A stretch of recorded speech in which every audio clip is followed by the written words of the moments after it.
Right then, lads, welcome back to Cossy's Arsenal podcast. My name is Cossy, and I've named this one the Arsenal Dan Dale Show. Look, I have no idea why I've named it the Arsenal Dan Dale Show. No idea. But basically, we're gonna listen in from not listen in. This time, we don't have him on the channel. We don't have him. We don't have a clip of Fabrizio Romano. But I'm gonna feed you. I'm gonna tell you what exactly Fabrizio Romano has said about the latest Arsenal transfer. So many people have been asking me, because what is the latest around Xhaka? What's the latest around Maddison? What is the latest around Locatelli? What is the latest around outgoings and incomings?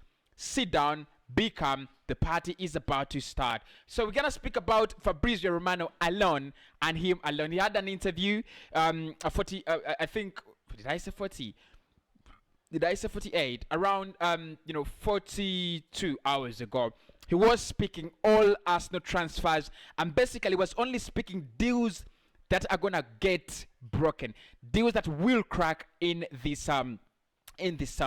The interview is actually 42 hours, 42 minutes. I really can't play it here. 42 minutes. That will be ridiculous. What I'm gonna do is I'm gonna tell you what exactly is happening in the Arsenal business as per Fabrizio Romano. Where are we with incomings? Who is coming in? Who is actually going out? One thing I've noted in Romano's speech is Arsenal still want to do more business. Arsenal are still doing more business, despite the fact that we have spent already £75 million in this summer.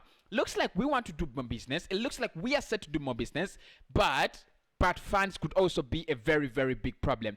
Who are the players that are coming in, and what is their hierarchy? And who are the players that are getting out, and what is their hierarchy? How fast do we get them out, and how fast do we bring in the new ones? Please do me a favor, smash the like button, people. Make sure you subscribe to the channel as well. We have 29,100 subscribers, so we are moving very, very fast to 30,000 subscribers. That is massive, isn't it? That's really massive. So let's get that done as soon as possible. Obviously, a couple of shows coming up after this one. We will come live and discuss all Arsenal transfer news. We will do all the done deals that we have recorded at the club so far, and more and more and more and more. Today is the day where we shall have lots and lots of content on the channel as well. So make sure you do not actually miss out on any of them. So we're gonna speak Fabrizio Romano, and to begin the party, let's get the party started. So to start the party, we will start the party with outgoings. I know you're most interested in Cossy, who's coming in. Where are we with Maddison? Where are we with Auba? We're gonna speak about that. But let's begin with outgoings, because we've spoken so much of players incoming at the channel, on this channel. I mean, if I review all the other people's content really on YouTube, they focus more. They try to balance their content. I think I've not really balanced. I've been giving you more of the transfer, dealings incoming than the outgoing. So let us try to dive into, according to Romano, who are the players that are leaving this club at the moment, because I told you every week, and that's why I want to do the Arsenal Dan Deal show per week. I want to do Arsenal Dan Deals per week, because every week you have different, dimensions. Every week you have different things happening, at the club in terms of transfers. So let's get into it. Now, the first player is Alexander Lacazette. Romano said Lacazette wants to leave Arsenal. Arsenal want Lacazette out as well. But the problem is, where do you sell him? Where do you sell Alexander Lacazette? Because he says, currently at the club, there are so many clubs in bad financial, not at the club, but really, but in Europe, there are so many clubs with bad financial, situations. And that makes it hard for them to buy, for any club to buy a player like Alexander Lacazette. One, you need to pay around 15 to 20 million euros for him. And he's also getting very, very high wages at Arsenal. So with Alexander Lacazette, you've been asking me a lot of questions about his future. It looks like Lacazette will actually stay at Arsenal for the rest of his contract, which is 12 months. And the next summer, he will be a free agent. Will he stay at Arsenal? Chances are no. He will actually not stay at Arsenal. The bigger chances are that Alexander Lacazette will leave Arsenal in the coming summer. But in this summer, according to the wages he's earning, according to the price tag that Arsenal would want to get in the player, it looks like it's a deal that will not actually get over the line this summer. Eddie Nketiah is another one that you people have been asking me about. Of course, not so many people asking me about Eddie, but Romano said it again that Eddie is set for the door. Eddie is one for the door. He is going to leave. Leverkusen is very keen on him, as well as two other Premier League sides. Right about now, actually, he says this one reminds him of the Balogun situation, where all of us were so sure Balogun is going to leave. Balogun is leaving the club, and eventually, Eddie Balogun stayed. But he says with Eddie, it looks like they have failed to get a resolution, between his camp and Arsenal. And the most realistic target, the most realistic thing you're thinking about is Eddie Nketiah could actually leave the club. Nothing advanced there, no progress as well, right? He spoke about Reece Nelson, and he said Mikel Arteta and the team see him as part of the future. If you look at the likes of Saka, Smith Rowe, Martinelli, Kian Tierney, Nuno Tavares, Lokonga, and a couple of others, they look at him in that tire. They want him to be a part of that tire. They want him to be a part of that squad, that young squad that Arsenal is trying to build. They want to give him a new contract that will eventually see him off either to Olympiacos on loan or to any other Premier League club on loan. But they do not actually want to sell him, despite the fact that rumors have come out indicating that Arsenal could actually be tempted to put Reece Nelson in a player plus cash deal for James Maddison. So Reece Nelson, Arsenal are still trying to persuade him to sign a new contract. After that, they will try to persuade him to go out on loan, get more playing time, and then come back at the club when things are a little bit better. Again, Fabrizio Romano speaking about Granit Xhaka, he said this one is no longer a national player. The same words he used on Ben White, because he said Ben White is no longer a Brighton player, he's a national player. So he said Xhaka, this one is just a matter of time. He's no longer a national player. He's joining Jose Mourinho at AS Roma. Not here we go yet, but it's a done deal. It's a done deal. Not here we go yet. So we are still waiting for a couple of things to be outlined and ironed out so that we can actually pronounce it as an official. Here we go, done deal. But at the moment, you could consider him an AS Roma player, not even an Arsenal player as well. He's talking about, of course, speaking about Willian. A couple of people have been asking me, because are we staying with Willian again? He said with Willian, what you have is player wants to leave, player wants to try something different. Arsenal want the player to leave. They are very open at letting him go, but the opportunity has not actually come out to show itself. Inter Miami are the club reportedly that were interested, but the wages were so high and they couldn't actually take in Willian at their side. So basically, in terms of outgoings, Hector Bellerin, there is actually Fabrizio said there is not even anything advanced between Hector Bellerin, like it has been reported in the past. There is nothing advanced between Hector Bellerin and Inter Milan. The player wants to play in Milan. The player wants to go to Milan, reportedly not from Fabrizio, but reportedly because Milan is the city of fashion. And I say that just to say, So he says Bellerin wants to go to Milan, wants to go to Inter because of the city he loves. The city he would love to be in Milan, and probably we're waiting for anything to happen with that deal. So if you want to let me know of any deals that you want me to tell you about, let me know in the comment section.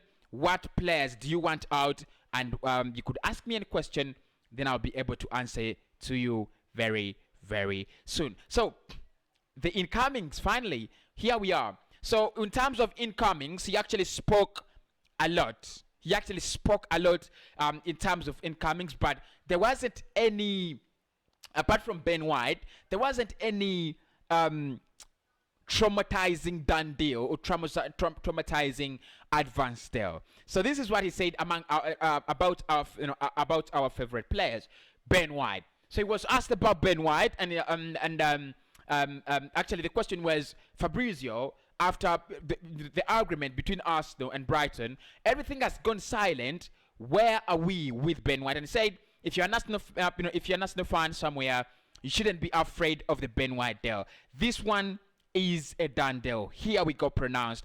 The player will sign his contracts until 2026. Actually, the update today is Ben White has actually, Ben White has actually arrived at Arsenal Colony. That is our training ground, where we'll have his medicals and things like that. But he could actually go into quarantine or self-isolation for something like 7 to 10 days. But he said, Ben White, that one's a done deal. Arsenal fans should be 100% sure of that. James Maddison, that is another one that he actually spoke about. He was asked about James Maddison, and he said, not an easy one. Not an easy one. Just like he said in the morning, not an easy one. But he said Arsenal want the player. Leicester City know that Arsenal want the player, and Leicester City have set a £65 million price tag for the player. Arsenal will try to sign the player, but unless the situation changes, and by situation changing, unless Leicester City try to lower their demands in James Maddison to up to around maybe 58, maybe 55 million pounds, he doesn't see that happen. Of course, we spoke about it in the morning, from David Onstein, saying that it will really actually stretch Arsenal's budget so much. So Fabrizio says with James Maddison, it's not an easy one. It's not one that you just wake up and you're like, it's a done deal. It's not that easy. It says it's not totally impossible, but Arsenal know they will have to secure some good funds to actually get in James Maddison. So all this talk of Arsenal close, they are not close to James Maddison. They have talked to the player, and the players also talk to the club. They are we are in very good terms with the player and his camp, but with us and Leicester City, there is not anything very, very close. Houssem Aouar as well. We spoke about Houssem Aouar, and he said, look, the player last season wanted Champions League football. This season, it looks more like the same thing. He wants to play Champions League football. And he said what the dramatic events in Houssem Aouar's transfer are actually very dramatic. I don't know whether it makes sense, does it? So he says last season he expected clubs like City, clubs like Madrid and Barca, the likes of Juve to actually come in for him, and they never did. This summer he's been expecting an offer from a big club in the playing in the Champions League. Again, he has not received any offer of that kind. And finally, he says this is where things go wrong. This is where maybe Houssem Aouar will try to in the next weeks, if no big offer actually comes in for Houssem Aouar, Arsenal will do whatever it takes to try to sign the player. But at the moment, the player still has the mentality that maybe I can play in the Champions League someday with some club somewhere. Right, Manuel Locatelli, speaking about Houssem Aouar, he did say that the Houssem Aouar deal is connected to the Manuel Locatelli deal as well as the Ruben Neves deal. And this is the way it is connected. Arsenal will try to get Manuel Locatelli first. If we fail to get Manuel Locatelli first, we will actually try to go for Ruben Neves. If we fail to get Ruben Neves, then we will try to go for Houssem Aouar. That is according to Fabrizio. Not my words. He says the deal is dependent on the other two deals, and that actually makes it a little bit more dramatic. With Manuel Locatelli, he said there is no agreement. Arsenal still respecting the position of the player that he wants to play for Juve. There's absolutely nothing advanced between Arsenal and Sassuolo, and there is nothing advanced between Sassuolo and Juve. The player still wants to play for Juventus though. And he said at the end of that, he made a statement. He said, look, I see this one end up by Sassuolo losing the player to Juventus, and I see Locatelli getting his dream to play for Juve and not actually playing for Arsenal. So that is the update. I know right back, he didn't speak about a right back. Honestly, he didn't speak did he speak about a right back? He didn't really. If I can check my notes well, he actually didn't speak about. He didn't speak about a right back, but he spoke about Bisuma. He spoke about Yves Bissouma, and many people have been asking me the question about Yves Bissouma. And he said, with Yves Bissouma, Arsenal do admire the player. He's on the list. He is on the list. But the problem is they look at him as next to Thomas Partey in terms of quality. They look at him as equivalent to Thomas Partey, the same player as Thomas Partey, and that's why Arsenal actually do not want to risk to get the deal done. My name is Cossy. That is the Arsenal Done Deal show. All the updates from Fabrizio. I will get in. I'll do another Done Deal show if I get if I get in one of my big journalists like David Onstein. Then I will do another Done Deal show, trying to go into where are we, where have we been, where are we going, and probably where will this journey lead us to. Do smash a like on the video. Do subscribe to the channel. Very close to 30,000 subscribers. I mean, what better gift can you guys give me if not that one? See you then.